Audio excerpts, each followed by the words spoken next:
Afternoon, me again, here with a video to help you to liberate your minds. Today, I would like to talk about a subject that affects a lot of us, some more than others, and I feel that it's been completely misunderstood. And I feel that basically and this isn't just about this, so we're going to talk about procrastination, right? Procrastination, I believe, is misunderstood, right? And the reason it's misunderstood, just like with a lot of things, people tend to study the symptoms rather than the cause. So, what do I mean by that? So, everybody knows about, the word procrastination, the idea of it, and, people say, I'm just lazy, I procrastinate. Some people take it a step further and start beating themselves up and they think that they're a failure or they're not good enough. They're stuck. I can't get out of this rut, all the rest of it. And obviously, when you start telling yourself stories like that, you're certainly not going to help the issue. But what I want to convey is that this is actually something that can be resolved. And I remember watching a TED Talk with a guy called Ted Urban. And it was a great TED Talk. Like, he'd put a lot into it. He was very funny. He did a fantastic job of explaining what it's like to procrastinate and be what he calls a procrastinator, which is dangerous in itself to label yourself as. It's an identity statement. I am a procrastinator, which connects it to who you are rather than it being a behavior, which is something that you do. And it's a lot easier to change a behavior than it is to change your identity. So it's a bit like calling yourself a smoker or someone that smokes cigarettes, right? That's the difference there. And that's the first correction or reframe I would give to a client that wants to come and resolve that. So let's get back to procrastination. It was basically a great talk. And the reason that people loved it and they laughed so much is because they can see a lot of themselves in that situation, and we kind of all do it. But what he didn't cover was what was actually going on behind it. And that's because, of course, he probably doesn't know. He's not a therapist and everything else. But I thought today I would like to, I might even put that video in the links below because I'm sure he wouldn't mind sharing that, and neither would TED Talks. It's not like I'm trying to claim it as my own or anything, but I'd like to go deeper. I'd like to help you understand what's behind it so that if you are someone that does procrastinate, or that and there are different levels to how much people do this, but let's talk about what it is first of all, because a lot of people may not, everyone's got their own experience of what that is. So procrastination is essentially when you know that there is a task that you have to get done, but you just cannot find the motivation, the energy, the drive to sit down and actually get it done. And that can be especially noticeable when there is a deadline. But as described by Tim in his video, that can be an ongoing thing. And if there isn't a deadline, if it is some kind of ongoing job or project, then people don't really realize it's happening, or they don't talk about it, or they kind of just live in that kind of, this is the way it is, this is me, this is my life, and they struggle on, labeling themselves as a procrastinator. So what's actually going on here? So see if this sounds familiar. So it's most noticeable, as Tim says in his video, about students at universities, colleges, especially when they're writing their thesis. Obviously in school, the deadline's a lot quicker. You go to class every day and there's stuff going on there. But when you're doing something like a thesis or a dissertation, then you're kind of expected to just manage it yourself. You kind of check in, but it's really a self-study, and you come up with it yourself, and you have to do all your research and everything else. Now, to somebody that has this issue, that can be a real challenge for them. So now let's start to take it back.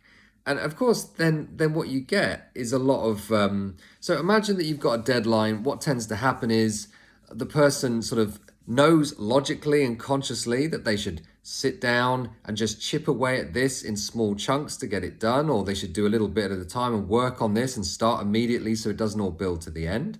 But then the body and the emotion and they call it the monkey brain starts to speak, right?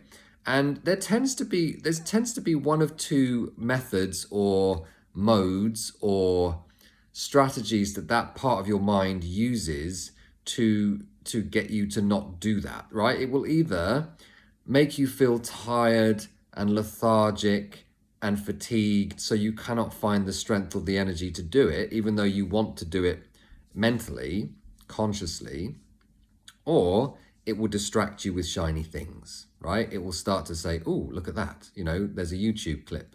You start doing your work and then you get distracted by your phone or emails or whatever it might be. And then, of course, you don't do it. And then that repeats and repeats and repeats. And then what tends to happen is you get to a few days or the day before you have to hand in the piece of work, and then the panic monster comes out, and then you're freaking out, and then you have to pull an all-nighter, and you might get it in. And if you're a fairly intelligent person, you might even do a good job. And that's actually a bit of it's almost better that you don't do a good job, because it forces you more to actually have to face that and sort that out. But you get some people that when they were at school, at least, they didn't need to revise. They had, if they were lucky enough to have a photographic memory, or they were very good at just cramming in at the last minute, then the pattern would continue, and they were just like, and actually I've heard people say this, I need a deadline, I work better under pressure.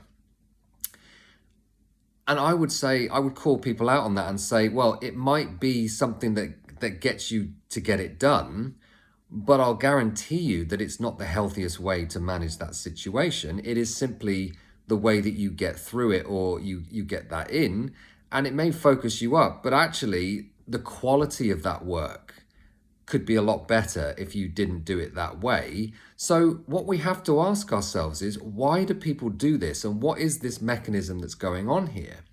And actually, it's usually caused by a couple of things. It's either because you have let your stress levels get too high, and therefore the body will kick in and it will just say no, right? The brain's going, I should probably go for that run now. And the body goes, no, right? It doesn't feel like it. And it's usually because your body, and this is the point I say in pretty much every video I have, everything that your brain and body does has a positive intention. Even when it's really uncomfortable or really unhelpful, or is kind of not a particularly good strategy for modern living in society, as far as your body is concerned, it prioritizes, and it's always trying to protect, right? The prime directive to move you away from things that are dangerous or painful and move you towards things that are pleasurable and helpful, right? So if your body is saying no, it's because usually it's saying you do not have the capacity mentally, physically. You are stressed out. I am trying my best here to keep you moving on, right? And yet, this extra thing, no chance. We're not going to be able to do that. So it will make you tired. It will basically, or the other strategy is it will distract you, right? It will start to say, I want this, I want that. And it tends to be because you're not here, right? When you move down here, you instantly want to soothe yourself, right? You want to find things that make you feel better now, right? That monkey, that voice, that part of your body, that part of your brain, your unconscious mind, the child, it's driven by emotion because it is coming from the emotional center of your brain. So it wants what it wants when it wants it, right? It wants stimulus, it wants food, it wants sex, it wants shiny things. And what it doesn't want to do is be bored, right? It doesn't want to work out. And this is the other thing to say. Your brain is wired to save you time and energy and to keep you safe. So this is why most people, if they don't have chocolate in the house, they can't be bothered to go and buy it. So that's the best way for a lot of people to avoid eating what they don't want to eat, is not to buy it. Of course, now it's harder because we can just order it to be delivered to our face, more or less. But that's the point, right? It's why modern society is great technology, but it's also not helpful. So what we're saying here is this is being misunderstood. But let's now talk about what the panic monster is, the idea of, so what tends to happen is, right, every time you sit down, you've got a whole year to complete something, you sit down and then either you don't feel up to it, you're tired and fatigued and your body's going, no, not today, we'll do it tomorrow, or it says, oh, look over there, right, do this, do that, you could go and party now, whatever it is, and therefore you get distracted, you don't do it, and then as the deadline starts to loom, what happens at the last minute then is a different mechanism kicks in, because your body always is weighing up the threat, right? The level of threat. And when it gets to the day before, there's a new threat, which is the consequences or the punishment or whatever it might be of not handing that in on time. And because that is a more frightening prospect, right? A bigger threat, then it overrides the procrastination monster, right? It basically says, this actually has serious consequences. So that voice, the monkey brain, it doesn't have a look in, right? It's like, there are scarier things for you to be considering right now. And that's what snaps you into action. But you're still not coming from here.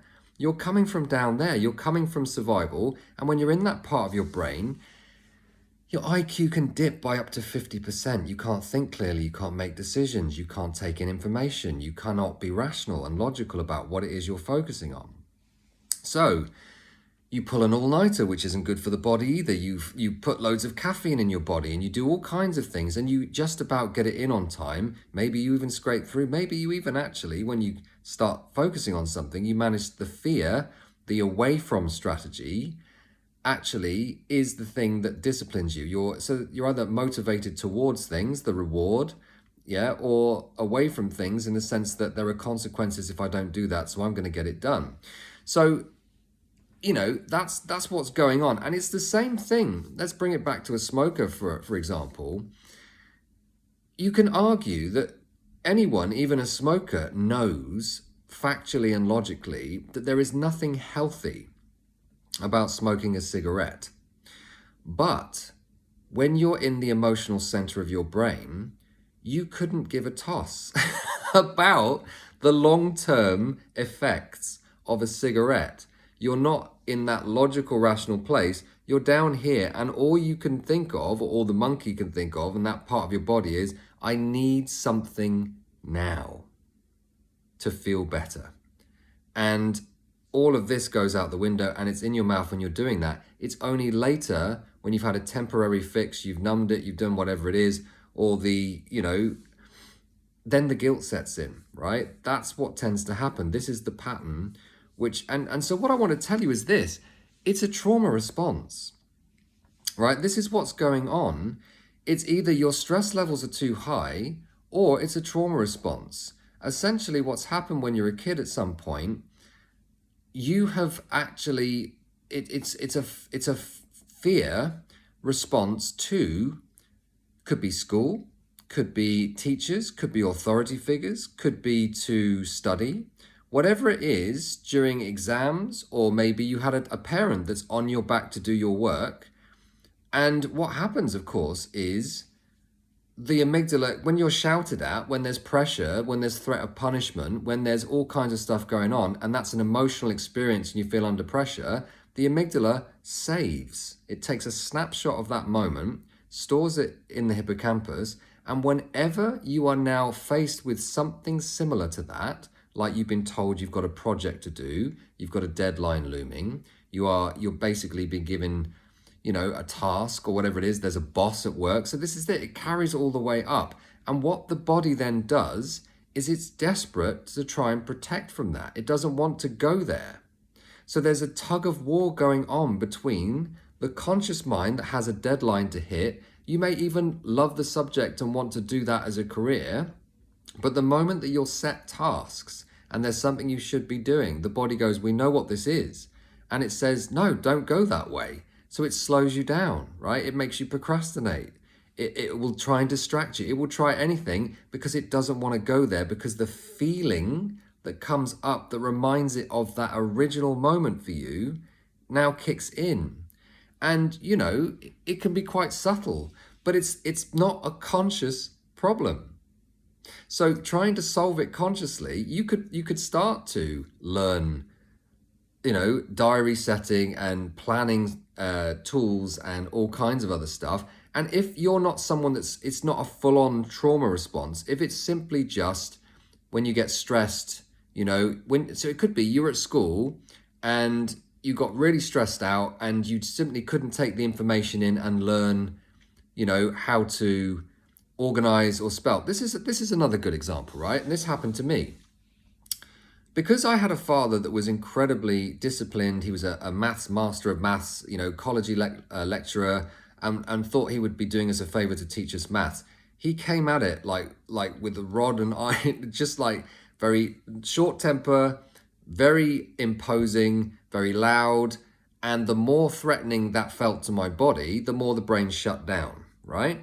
Which then created what was then diagnosed as a learning disability, when it wasn't. Because the moment I released all of the trauma surrounding that, turns out I'm actually quite academic, right? I actually like to write articles and teach and do all kinds of stuff like that, right?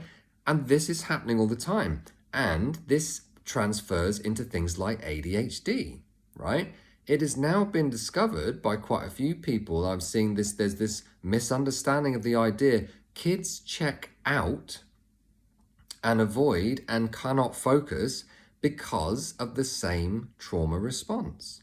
Now, I'm not saying there may not be some physical stuff going on. There are different kinds of it, but doesn't it sound very familiar? And the problem with it is because the medical industry don't understand about trauma, and this can be inherited as well, right? So if you read any articles, and I've just read a load of them just because I want to make sure, I'm just curious to know what's going on out there. And, you know, this isn't me just coming up with theories on my own. I study people that are working with people. I work with people with things like they say they've got procrastination issues, ADHD and all the rest of it.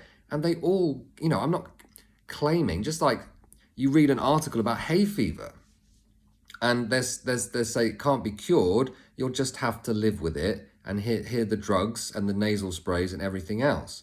Now, I'm not claiming I can cure hay fever, but I can release the trauma response that drives the fear of pollen to your body. Your body has a hypersensitive reaction to hay fever. I think I mentioned it in the last video. And if you release the trauma response so it doesn't perceive pollen or whatever it is, dust, or whatever it happens to be for you, because in that moment when you were having that emotional moment and the amygdala went click, you were breathing in dust or whatever it was, or you had the dog on your lap or whatever it was, then the body doesn't have a physical reaction to that thing anymore. And it's the same thing. If the person had a very disciplined parent, you know, a very difficult home life, whatever it is, but it can also be inherited. You can inherit trauma responses, whether they be physical responses of the body or whether they be trauma responses that come out in things like ADHD and all the rest of it. So just because you've inherited that, it doesn't mean that you cannot resolve that. Just like you can resolve hay fever that's been handed down because that's been passed on. Anyway, we're not going to go into hay fever. The point I'm trying to make is this. It always comes back to trauma in the end, more or less. And there are other mechanisms that kick in, like procrastination, which is a protective mechanism, like overwhelm or anxious states. These are the way that your body now sort of stops you going towards those things. It might be that you struggle to go to class and concentrate because the body is really trying to, it's basically, imagine this, you're sitting there going, I really need to learn this, and your body's going, I don't want to be here. This is scary. We know what this is like. There's a tug of war going on between you and your body. And a lot of the time you lose. And I'll tell you why, because your emotions generally override your conscious thought because they're really uncomfortable. They're really strong. And obviously, again, depending on how intense your response emotionally is to these things, you know, if school was just stressful and the body's now, it just relates it to being stressed when you're having to do a project, then it's not going to be as bad as if you were beaten, if you got like a maths question wrong or something like that, or screamed at, then your body might have an even more strong response to being in that kind of environment. And so it's relative to you, it's relative to your past. But what I'm trying to say here is it's not a conscious problem, and it's certainly not an identity, and there is something you can do about it. So I want you to understand that this really is about understanding where it comes from, what's driving it, and instead of just living with it or diagnosing it, we can actually do a full sweep of all the trauma and past issues that came up and the responses to that and everything else. And when the emotion goes away and you move back up here, suddenly I can focus. Suddenly the neurotransmitters are in fact firing properly, because that's the other thing that can be involved, is the chemistry surrounding that. Now, I'm not saying that I have, the answers to every problem out there, but I am saying from experience and from the research and the research of others that I've noticed, a lot of these things can be permanently released. And in the case of something that's physical, we're not doctors, we're not dealing with the physical symptoms or response of the body. We're simply releasing the body's need to kick in and do that, right? We're taking it back to root cause. Now, if it's a mild thing, you can, of course, do certain things which they would sort of suggest. You can learn organizational skills. You can learn how to break things down into manageable chunks. You can learn techniques and tools like the 5-second rule, which is you have about 5 seconds before that emotional monkey brain kicks in and says, I don't want to do that, I'd rather go and do this. If you start moving and start doing before you get to 0, you override that emotion, right? You're already doing it. So then the emotion is, well, I'm already moving now, so I might as well carry on. Like whether that's getting out of bed, you've got 5 seconds, you should get up. If you wait more than 5 seconds, the voice kicks in and says, oh, it's warm, I'll stay 5 more minutes, I'll press snooze on the alarm. But as soon as you know you have to get up and you just quickly get up, you're up, right? You beat that second part of you that wants to be nice and warm and stay in bed. So there are things that you can do, but if this is more extreme for you, if you are someone that is, really struggling to hit deadlines or, go certain places or get through your exams, or you're literally feeling like an imposter at work and you can't hit deadlines or whatever it might be, then this is more of an unconscious issue, probably trauma related. And my suggestion is that you come and find someone like myself that can help you to deal with an unconscious problem consciously. Just going to a talking therapy and talking about all of the issues that you have not hitting your deadlines, you may vent, you may feel better, but it will keep happening no matter how many strategies you put in place, because it's not a conscious problem. So I've probably covered everything I think I could probably cover there. And again, I'm not saying I know everything. I'm just giving you what I know from my research, from the research of others. And I genuinely want to tell people they don't have to live with these things. You don't have to suffer. So check in with a therapist and we'll help you. Have a great day.